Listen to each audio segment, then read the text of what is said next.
Despre radiație, specialiștii spun că se află peste tot în natură și tot cercetătorii spun că necesitatea ei este implicită în viața noastră de zi cu zi. De aceea ne-am bucurat ca săptămâna trecută să fim invitați la o lansare de carte al cărui titlu ne sugerează cele spuse anterior, Radiațiile și viața. Profesionistul, care, după cum știți, este doctor în biologie și general pe brigadă, dacă am citit bine în retragere, mi-a creat o anumită impresie, ca orice om care, într-adevăr, iradiază un anumit spectru al aurei sale.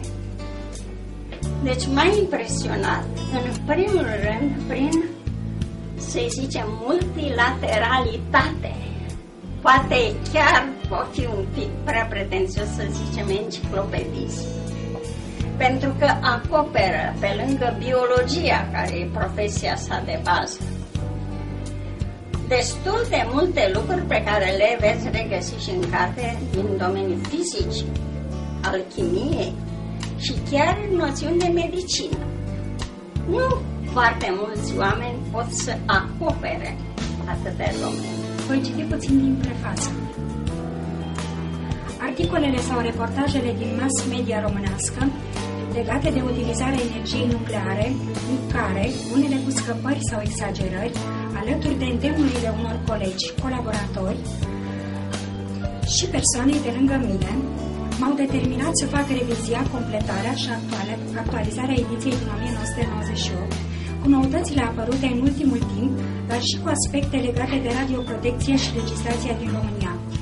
Lucrând și participând la numeroase întruniri de specialitate în cei 40 de ani de activitate în domeniu, dar și parcurgând numeroase lucrări, cărți, articole și reportaje legate de acest subiect, am simțit nevoia prezentării și clarificării mai multor aspecte privind utilizarea energiei nucleare, radioprotecția populației și a mediului înconjurător.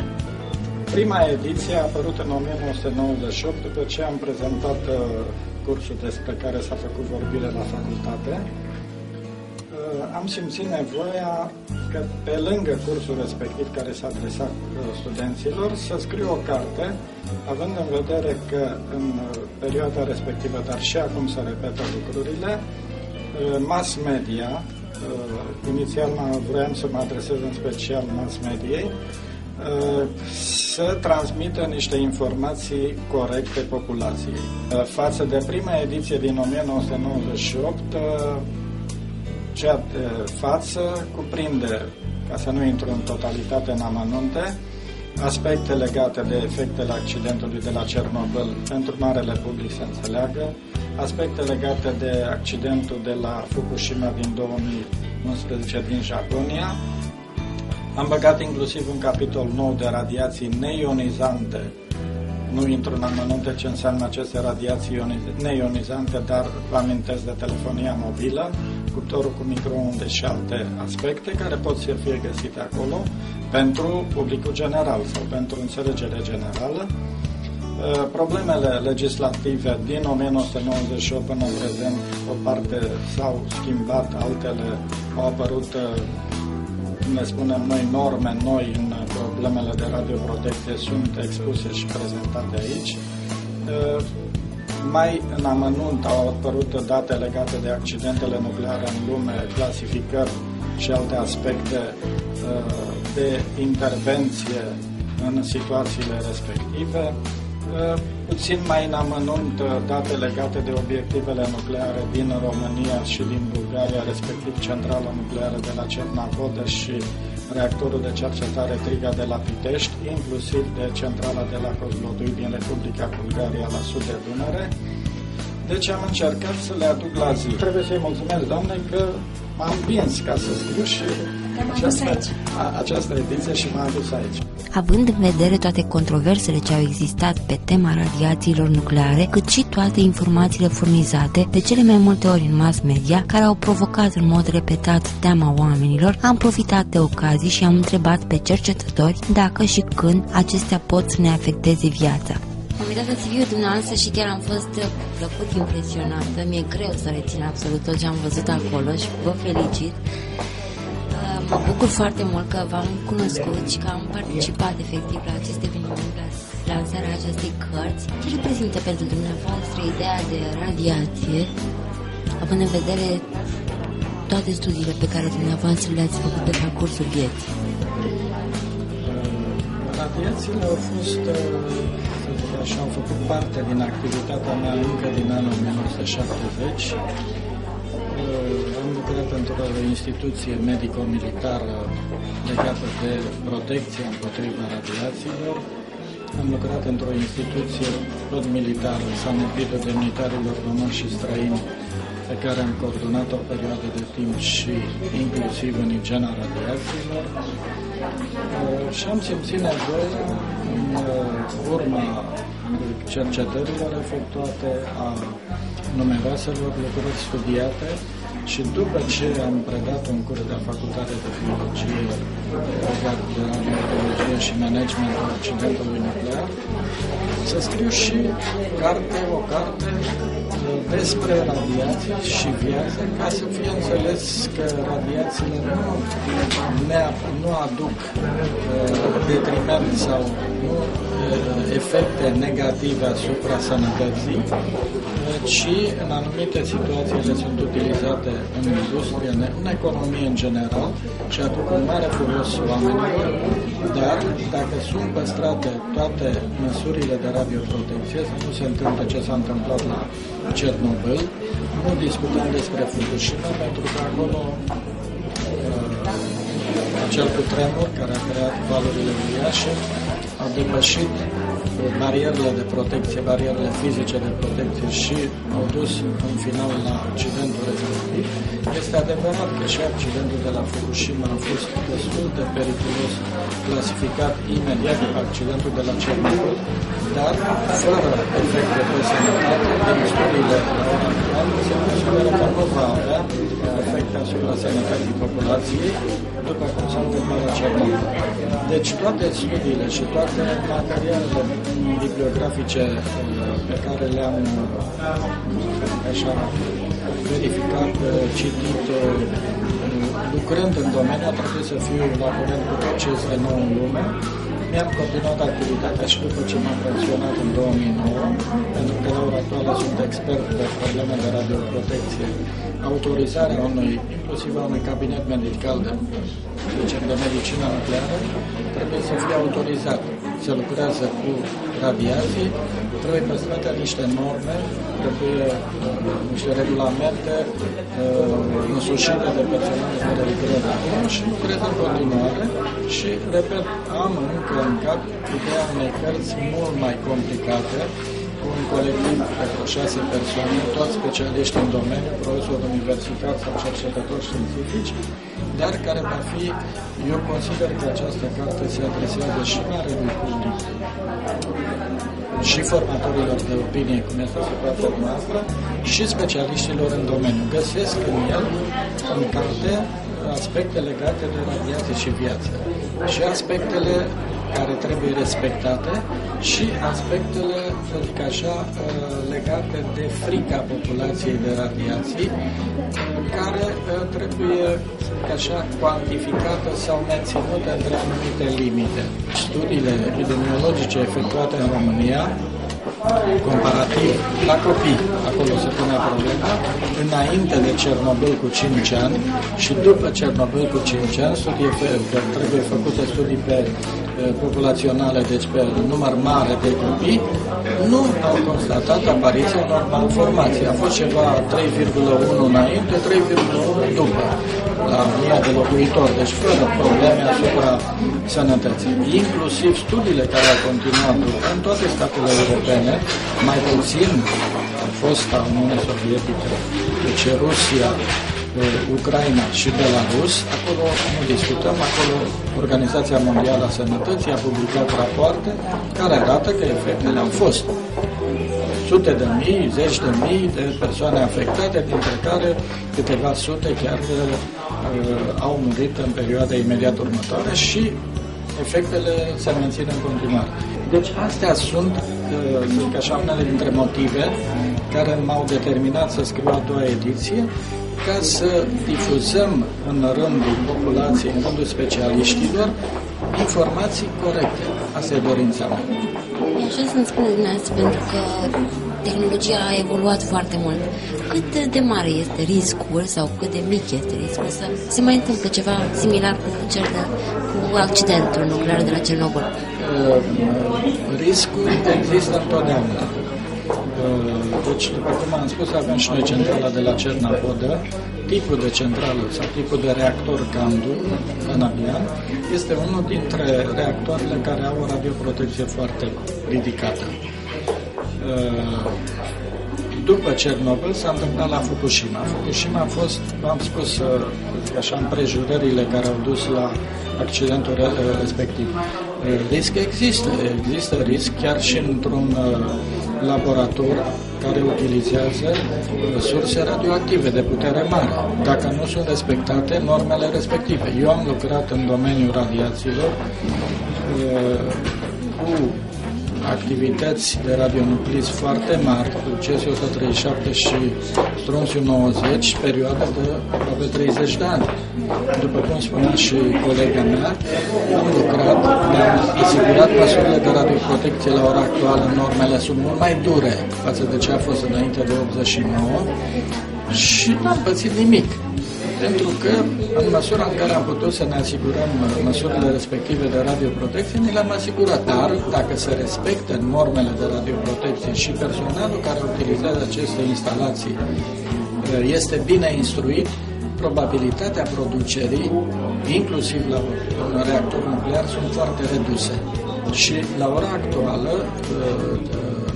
energia electrică care are la bază nuclearul, respectiv uranul, că este utilizat la ora actuală 238 sau 235, va deveni mai ieftină decât cea pe cărbune sau pe petrol. Având în vedere că acești combustibili fosili pot să mai aibă și alte utilizări. Mai puțin,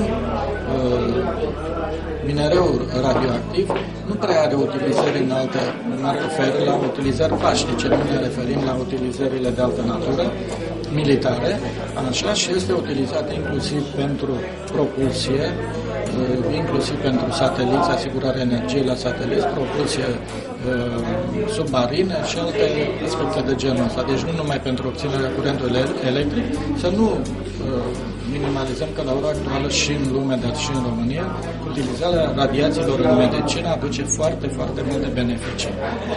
Unde găsim aceste radiații? Le găsim peste tot. Natura și de când a apărut omul sau de când a apărut viața pe Pământ, se găsesc. Avem radiația solară care și din tot sistemul solar sau din tot sistemul planetar vine radiație pe Pământ. Avem chiar în jurul nostru materialele de construcție, chiar și pardoseala asta așa conține o serie de radionuclizi naturali care a apărut viața pe Pământ și va continua.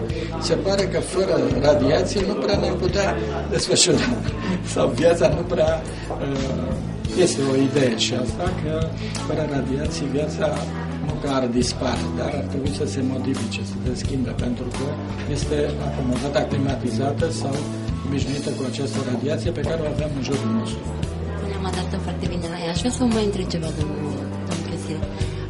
Cât de restricționați sunteți să divulgați anumite informații pe care dumneavoastră le aflați, le cercetați, le descoperiți, să spun?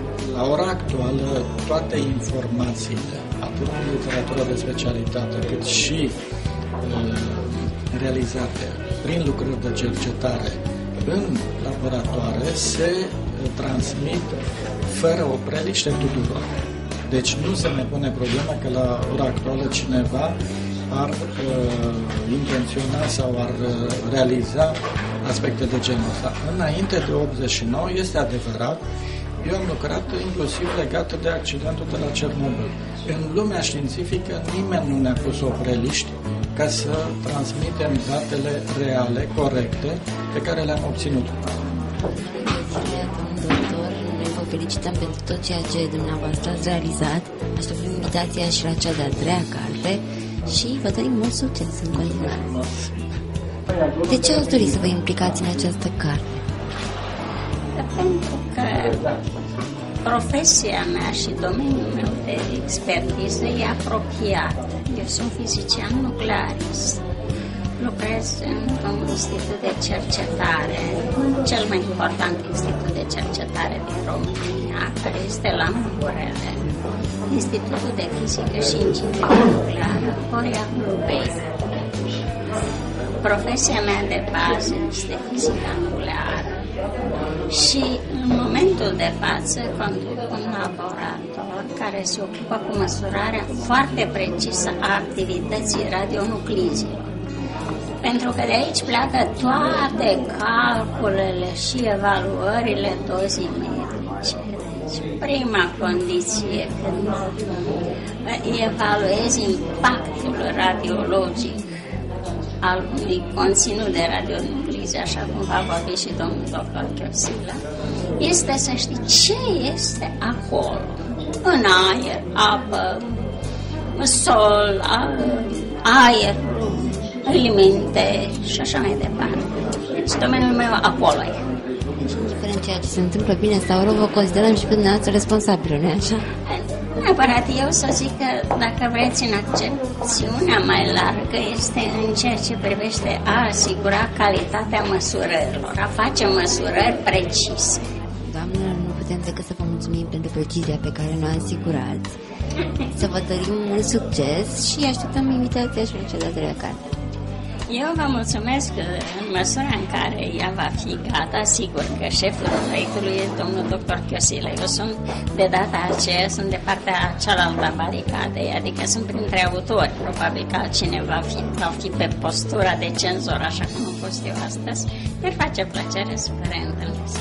Și pentru că emisiunea altfel este o emisiune de suflet, am lăsat la finalul materialului pe organizatorul evenimentului să exprime cauzele editării acestei cărți dintr-un punct de vedere obiectiv. Știu că dumneavoastră sunteți un fel de provocator al domnului doctor pentru a scrie la această carte. De ce ați dorit să îl provocați și să-l și convingeți să o scrie? Pentru simplu motiv că atunci când căsătorit cu el, anul trecut, avea un proiect în derulare, un proiect în care erau implicați alții doi colegi specialiști în domeniu. Așa cum a declarat și el, a avut oarecare dezamăgire din partea unui coleg prin faptul că nu a fost consecvent și că nu a participat așa cum inițial se obligase cu capitolele care trebuiau să facă parte din cartea respectivă. Și văzând cât este de dezamăgit și descurajat, i-am spus, dar de ce nu vrei să scrii tu o carte singur? Și a spus, am scris atâtea cărți, atâtea publicații. Aș vrea să rămână ceva în urma mea și să fac ceva la nivel academic. Și am spus, dar tu poți să faci singur. Tu ești o enciclopedie, aflând despre el, cât de mult a lucrat în cercetare, cât de mult s-a implicat, citindu-i cartea pe care a editat-o în 1998. Mi-am dat seama că erau niște lipsuri, adică nu se vorbea despre expediția de pe Dunăre, unde el a fost șeful expediției.